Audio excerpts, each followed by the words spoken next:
Pessoal, tudo bem? Deixa eu me apresentar. Eu sou Pablo Henrique. Vamos lá. Eu gosto de Deus, natureza, computadores e instrumentos musicais. Por enquanto, vamos ficar assim, com essas informações. Oh yeah. Então vamos lá, próximo. Vamos continuar, jovens. Os gigantes da filosofia, uma jornada pelos grandes pensadores da história. Esse aqui vídeo vai ser rápido. Vamos lá. Um filósofo por dia, desafio diário. Estudando um filósofo a cada dia em ordem cronológica. Beleza. Então vamos lá. Então, beleza. Vamos lá. Um filósofo por dia. Beleza. Próximo. Beleza. Aqui novamente, né? Temos a pesquisa em três níveis. Temos o nível. Opa, segura aí, meu amigo. Beleza. Pesquisa em três níveis. Vamos lá. Primeiro nível, um vídeo rápido. Segundo nível, uma, um documentário. Terceiro nível, é uma análise crítica. Então vamos passar. Beleza. Parmênides de Eleia. Beleza. Vamos dar aqui uma olhada nesse rapaz. Vamos lá. Então aqui nós estamos nos pré-socráticos, né? O Parmênides é o terceiro pré-socrático, segundo essa classificação aqui que estamos olhando. Essa é a classificação: Tales, Parmênides, Heráclito, Demócrito, Sócrates, Platão, Aristóteles e alguns. Beleza? Aqui o Parmênides, inclusive, ele está como segundo, né? Vamos voltar lá. E aqui ele está como terceiro. Enfim, será você, meu amigo. Vamos lá. Então vamos passar para frente. É esse aqui, beleza? Vamos lá, próximo. Vamos lá, chegamos em você. Vamos lá. Então voltamos, né, para aquela era, para aquela época. Então aqui está ele. Vamos lá, grande amigo. Vamos lá. O que que ele dizia? Vamos dar uma olhada aqui no que ele dizia, quais são as informações dele. Lembrando que estamos no nível 1, então vai ser um vídeo curto, só tópicos, né? Vamos voltar aqui. Vamos lá. Vamos lá. Parmênides, ele defendeu uma das ideias que, segundo a pesquisa, foi a mais desconfortável da história da filosofia. A mudança, vamos lá, o que que ele dizia? A mudança é uma ilusão. O ser é único, eterno, imóvel e imutável. Então, para ele, nada nasce, nada morre, nada muda de verdade. Tudo que vemos mudar é engano dos sentidos. O único caminho confiável para ele é a razão pura e, segundo ele, não é a experiência. Ou seja, aí entra uma situação minha que eu já precisei entrar, não teve como. Então a minha pergunta, ele está procurando como se fosse a essência das coisas, porque uma essência realmente é imutável. A essência é a essência, né? É tipo o átomo da felicidade, o conceito de amor, o conceito de perdão. É algo que você, entendeu? Ou seja, é a essência daquela cor, daquele cheiro, daquela coisa específica, entendeu? O mínimo, a essência, que não é uma mistura, é tipo uma emoção primária, alguma coisa primária que não está misturado com outra coisa. Será que ele quer dizer isso? Então ele tem algum tipo de escravidão essencial, porque eu não estou gostando aqui dessa situação que ele está falando. Vamos lá. Olha o que ele falou. Confiar nos sentidos é cair no erro. Confiar na razão é tocar a verdade. Vamos tentar entender o que para ele é razão. Vamos lá. Ele vive num mundo onde Tales dizia tudo vem da água, Anaximandro falava do indefinido, Heráclito dizia tudo muda, ou seja, todo mundo explicando a mudança, segundo ele. Já ele olha para isso e fala: se tudo muda o tempo todo, então nada é confiável. Aí entra aqui embaixo, não tive que falar. Então o cara, ele é o primeiro filósofo a ter uma crise existencial, a ter uma crise lógico-perceptiva, porque ele simplesmente está me parecendo aqui que ele está desconfortável, ele quer encontrar, desculpa o termo, né? Assim a pesquisa por enquanto, né? Está parecendo que ele quer entender e colocar o mundo em uma caixinha, entendeu? Uma caixinha com poucos conceitos, né? Talvez ele seja, eu vou fazer até uma crítica aqui a ele. Eu estou conhecendo esse filósofo mediante essa pesquisa, então por enquanto estou no nível um. Mediante as informações que me vieram perante a minha pesquisa nível um, não é o documentário, não é o profundo, é a pesquisa nível um. Está me parecendo que ele é o primeiro cara academicamente, né, primeiro cara assim que está escrito assim, assim nesse aspecto, né, filosófico, que está procurando uma bala de prata, que é o que uma coisa que resolve tudo, que mata vampiro, que mata lobisomem. Então eu acabei precisando fazer uma não é uma crítica, né? Vamos tecer algumas coisas aqui. Então, beleza. Ele é o cara que fala, ó, as coisas mudam, eu não estou confortável com isso, eu preciso que as coisas fiquem paradas, então eu vou impor, eu vou criar um, talvez um viés para que as coisas estejam, as coisas são paradas. Então, você pega seus sentidos e ignora, então ele está sendo um cara praticamente negacionista, ele está negando até a percepção do ser, porque ele precisa acreditar nessa crença, nessa auto-religião que ele acabou de criar aí, de que para ele não, eu quero uma caixinha, eu quero que tudo faça sentido. É igual assim quando uma pessoa cria um modelo de Big Bang, um modelo de criação do universo, e quando ele testa o modelo não funciona, ou quando vem o James Webb, que é aquele último telescópio, e que mostra que ele estava errado, então ele altera a realidade, altera o que ele teorizou para se adequar, altera o modelo para se adequar à realidade, sendo que o modelo deveria prever a realidade. Ele tece teorias e teses, né? Então essas teorias e teses tinham que coincidir, tinha que explicar a realidade. Entendeu? Não é a verdade. A verdade não tem que ser confortável.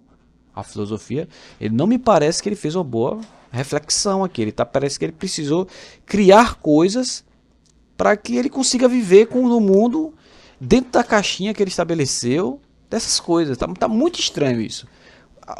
Lembrando que eu não estou criticando esse filósofo, eu estou criticando a perspectiva de quem é esse filósofo mediante uma pesquisa rasa, uma pesquisa de 3 minutos. É a proposta do nível um. Quando chegar no nível 2, vamos descobrir. Então vamos passar aqui, vamos ver, amigo, vamos ver o que é isso. Lembrando, gente, crítica não é para ofender, não é para humilhar, é para fazer a pessoa crescer. Falar, amigo, o que é isso? O que está acontecendo? Vamos ver se tem razão e tal. Você ir nesse caminho vai ver se você vai cair no precipício. Vamos lá. Então vamos lá. Era isso que esse cara ficava na cabeça. Olha lá, vamos dar uma olhada. Enquanto tá, então vamos lá. Ele realmente acreditava nisso. Ele vivia isso profundamente. Ele não era um cara que trollava, ele realmente vivia nisso. Mas é que tá, né? Vamos descobrir se tem algum tipo de conveniência. Vamos descobrir se tem algum tipo de. Eu nasci assim, eu cresci assim e eu vivi assim. Gabriela, se ele decidiu acreditar nisso alguma hora e aí seguiu nessa linha, não quis dar o braço a torcer. Então vamos lá. Segundo ele, nada morre, nada nasce, nada muda. Então, para que isso aconteça, tudo que vemos é engano. Então é mentira e tal. Ou seja, a razão pura é a não experiência. Falo, velho, o que é isso, velho? Entendeu? Se for um conceito metafísico, mas não tá aparecendo, não é conceito metafísico. Cara, ele que tá forçando, tá esperneando aí, não tá parecendo um cara muito maturidade adulta não, mas calma, lembrando que é a pesquisa nível um. Então vamos lá, vamos seguir aqui a pesquisa, né? Então vamos lá. Enquanto Tales dizia, ele vivia em um mundo, enquanto Tales dizia, tudo vem da água, Anaximandro dizia, falava do indefinido, Heráclito dizia, tudo muda, ou seja, todo mundo explicando a mudança. Todo mundo explicando fenômenos dinâmicos, que o mundo é assim, né? Mas beleza. E ele falava, não, se tudo muda o tempo todo, então nada é confiável. Agora vamos tentar, vamos colocar aqui, vamos criar uma outra perspectiva em que estamos tentando perceber o que ele está querendo dizer. Vamos lá. E o que ele falou? Se tudo muda o tempo todo, então nada é confiável. Opa, vamos entrar nessa linha de raciocínio. Quer dizer, não vamos entrar nessa linha de raciocínio, não faça isso. Não vá por caminhos que você não acredita, mas vamos tentar analisar aqui um pouco. Precisamos fazer isso para ficar um pouco mais explicado. Entendeu? Ele era o cara que dizia assim: bom, se tudo muda, então nada é confiável. Porque se a água é azul hoje e amanhã ela é um pouquinho verde, então a água ela não merece o mérito de eu afirmar que a água existe ou é definida porque ela é um ser indefinido, ela é um ser que eu não posso confiar. Ela não é uma constante, mas nada no, mas aí ele queria que o universo fosse uma constante, tá? Aparentemente. Mas se fosse, se fosse dentro dos moldes dele, talvez não haveria vida, né? Porque lembrando que, olha lá, ó, como é que é um dos símbolos da vida. Olha lá um dos símbolos da vida. Altos e baixos, meus amigos. Altos e baixos. Entendeu? O mundo não é o que eu quero que ele seja, o que eu preciso que ele seja, que é a minha conveniência, minha covardia, minha preguiça, não. O mundo é o que ele é e eu tenho que estar preparado para mudanças, eu tenho que saber lidar com tempestades, eu tenho que saber lidar, inclusive, com mudanças bruscas de situações, de coisas, de situações de boa para situações complicadas, de situações de complicadas para situações de boa, né? Esse choque térmico, socioemocional, psicológico, conceitual, né? Vamos voltar? Então, estaria ele exercendo um falso axioma? Então, opa, o que é isso, Pablo? O que é falso axioma? Primeiro vamos entender o que é um verdadeiro axioma, né? Então, falso axioma é um termo que eu cunhei, não um termo que não existe. Vamos dar uma olhadinha aqui. Vamos lá. Primeiro, o que é um axioma? Um axioma é uma ideia que você aceita como verdadeira sem precisar provar. É tipo a base do jogo. Uma coisa é igual, ela é meio regras do jogo. Você não prova isso, você aceita para conseguir pensar e construir o resto. Então existe axioma verdadeiro e axioma falso? É uma pergunta. Então aqui nosso amigo Gepeto, né?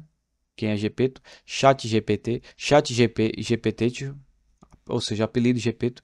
Não, tecnicamente não existe. A lógica e a matemática não usamos axioma verdadeiro ou falso. Porque o axioma não é algo que você testa, é algo que você define como ponto de partida, que eu já discordo. É algo que você não questiona. Você simplesmente fala, bom, a lâmpada é amarela. Então, se a lâmpada é amarela, logo, e aí você vai tecendo coisas a partir daquilo ali, aquilo é a fundação do seu pensamento. Mas se essa fundação estiver no brejo, meu amigo, teu prédio vai cair. Entendeu? Então, você fazer um falso axioma é você partir de uma falsa verdade. E aí você vai construir um raciocínio, projetos, investimentos, coisa a partir dessa parada. E infelizmente, com todo respeito, o brasileiro faz muito isso. Ah, vou botar uma loja de roupa aqui. Por quê? Porque sim. Vou pegar todo o meu dinheiro e vou criar uma loja de roupa. Por quê? Porque eu quero trabalhar para mim mesmo. Tu fez estudo, tu estudou o mercado, fez pesquisa, viu se na rua já tem outra loja, viu os preços. Não, não, eu vou botar aqui e vai dar certo. Entendeu? Isso é um falso axioma, né? Você está partindo de uma não verdade e para indo para uma verdade nenhuma, né? Enfim, então tudo é necessário, pessoal, fazermos reflexões e análises, tá? Eu sou contra em certas conversas, né? Talvez todas. Eu sou contra opinião, entendeu? A gente tem que fundamentar nossos argumentos em referências, entendeu? E é necessário testarmos nossas referências. Nós temos que ser os principais procuradores de defeitos das nossas próprias ideias, entendeu? Para eu contar alguma ideia para alguém é porque eu já tentei quebrar essa ideia há 5 anos e depois de 5 anos lapidando, quando eu vi, não, realmente aqui não tem mais para onde ir, e é isso aqui mesmo e pronto. Aí agora eu tenho que lhe convencer que faz sentido, entendeu? Lembrando que eu fiquei 5 anos cunhando uma ideia. As pessoas às vezes elas projetam a personalidade delas nos outros. Ah, você, a verdade é só sua, você se acha. Opa, meu amigo, se eu me achasse igual segundo o seu conceito, eu não ficaria 5 anos refletindo sobre uma história, uma ideia para depois eu lhe contar. Entendeu? Segundo seus moldes, você sai simplesmente saindo vomitando coisa assim, todo mundo tem que aceitar que não. Eu não pratico nenhum tipo de. Eu não sou demagogo. Eu não vou fingir que 1 mais 1 é diferente de 2 para agradar ninguém. Eu não vou fingir que eu tenho 1,20 m porque eu tenho 1,82 m, 1 metro por aí. Entendeu? Eu não vou me diminuir para agradar. Entendeu? Porque eu não quero mal acostumar. Eu vou ser educado, vou ser humilde, posso até aceitar humilhação. Entendeu? Agora, não vem de mim, não, você não vai ver mentira. De mim você não vai ver eu botar uma máscara. Entendeu? Eu posso me ser o mais humilde possível. Posso aceitar, às vezes eu entendo que você está num processo, está nervoso, tem que esperar você criar, às vezes, um outro senso de maturidade, um senso de consciência para você saber que não se deve falar com as pessoas de forma mal educada. Posso aceitar a mal educação e esperar o tempo do seu crescimento. Beleza? Agora, eu ouvi mentira e eu dizer, não, isso aqui não, eu não sou cúmplice dos erros, dos projetos mentirosos e falhos de ninguém.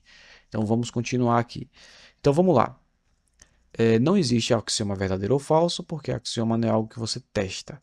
Beleza? Axioma é algo consistente. Então, em vez de axioma verdadeiro ou falso, o chat está sugerindo eu usar o termo axioma consistente e axioma não consistente. Eu não acho didático. É melhor falar verdadeiro e falso. Beleza? Então, o axioma aqui é tipo assim: por que que eu considero que talvez seja um falso axioma? Porque simplesmente o cara ele partiu de alguma. É igual. Por exemplo, de certa forma, Tales também partiu de um falso axioma. Ele disse assim que tudo é a água. Mas ele não cunhou ideias a partir disso. Ele não pegou isso como uma verdade absoluta e aplicou para levar para outros conceitos. Ele simplesmente, de forma errada, ele quis dar uma explicação para o início de tudo, o início e o princípio, que foi o Arche. Não sabemos se ele está se referindo a Big Bang, não sabemos se ele está se referindo a Deus, não sabemos se ele está se referindo a átomo. O que, que ele está se referindo? A algo indivisível? A algo. O que, que é esse Ache? Acompanhe na próxima aula quando fizermos o documentário do Tales de Mileto. Então é isso, pessoal. Então, beleza, pô. Vamos lá, vamos falar sobre o nosso amigo. Então vamos lá. Já discutimos sobre as coisas dele. Segundo ele, o caminho da verdade é pelo meio da razão, e o caminho da opinião é pelo meio dos sentidos. Então, ele está relativizando a interpretação de mundo de todos os indivíduos. Tudo que você percebe como verdade é mentira. Rapaz, existe alguma forma dele tentar justificar isso? Vamos lá. Tudo que muda é ilusão, segundo ele. Então, se alguém nasce e morre, mudou. Então, pertence ao mundo da ilusão. E vamos ver se encontramos o porquê dele acreditar nisso. E vamos ver se ele insistiu nessa ideia porque ele eu quero entender se existe algum motivo. Lógico, talvez. Eu quero entender como um cara de caráter consegue segurar essa ideia. Se é porque ele queria protestar contra alguém, contra outros conceitos que faziam menos sentido. Vamos ver, né? Por enquanto é isso que temos, é isso que sabemos. Ele não era filósofo, foi legislador, líder político, respeitado como sábio.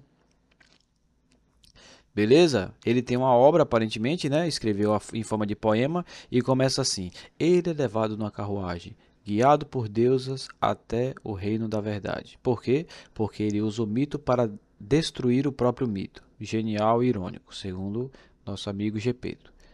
Beleza? Explicação fácil.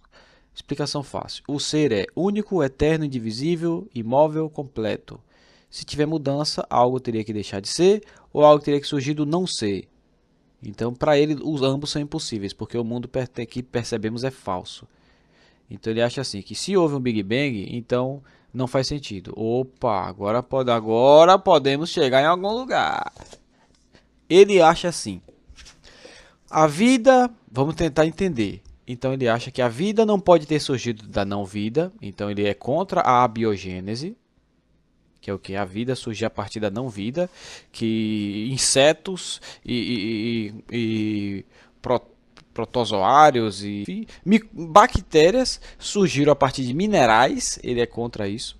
Ele acha assim que já que nada muda, vamos lá, vamos tentar entender se existe alguma coisa relacionada com uma crise existencial, uma pessoa sincera contra ideias falsas e tal, só que ele pode ter se perdido ali quando ele tentou. Vamos lá.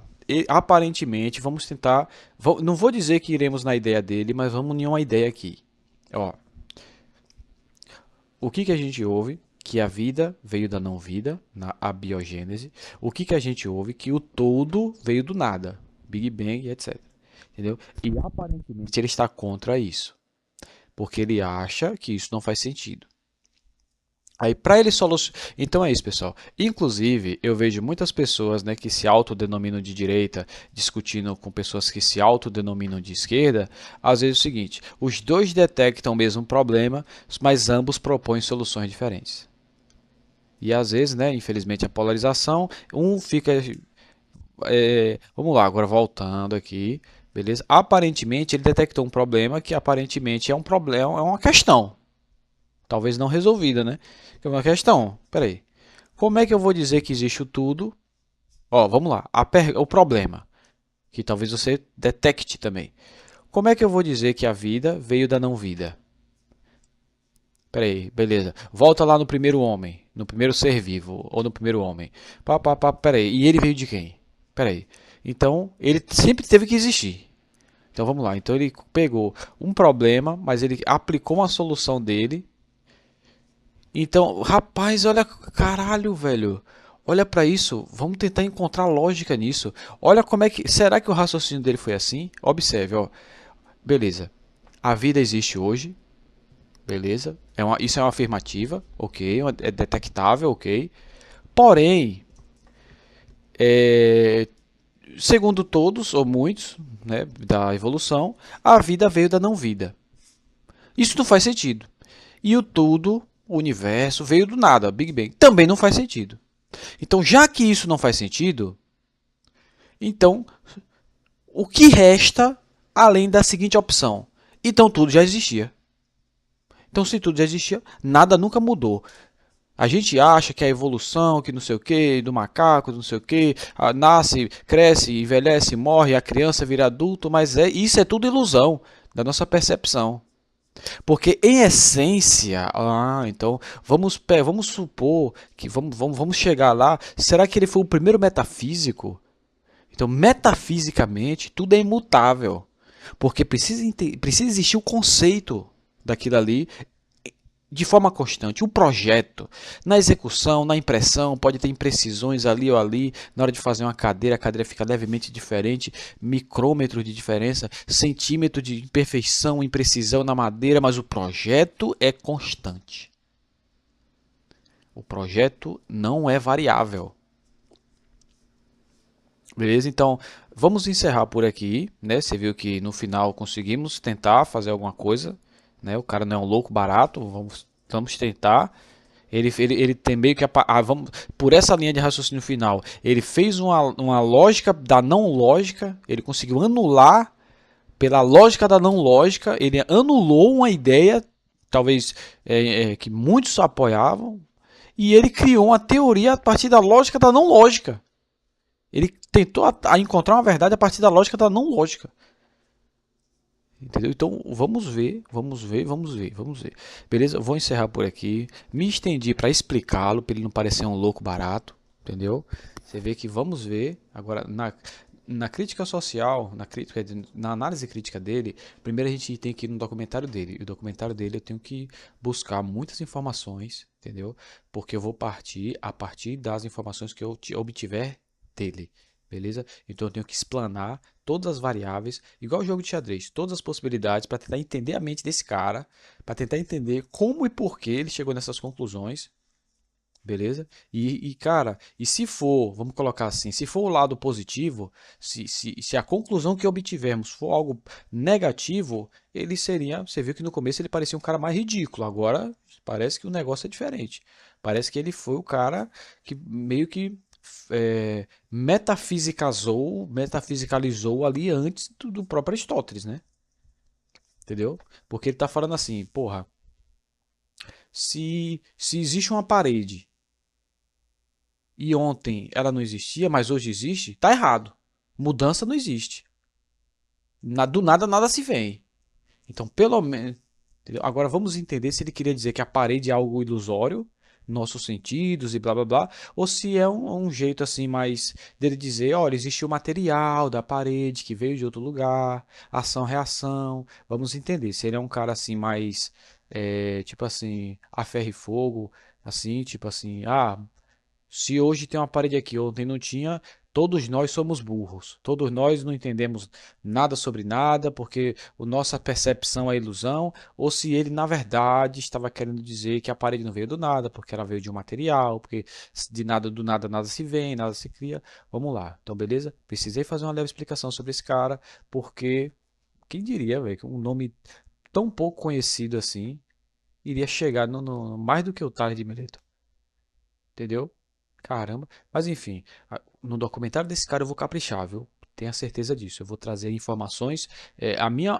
O meu objetivo é trazer informações suficientes para a gente conseguir entender, julgá-lo de forma correta. Não cometer injustiça ao julgar esse cara. Beleza? Então vamos lá. Valeu, um abraço, até mais.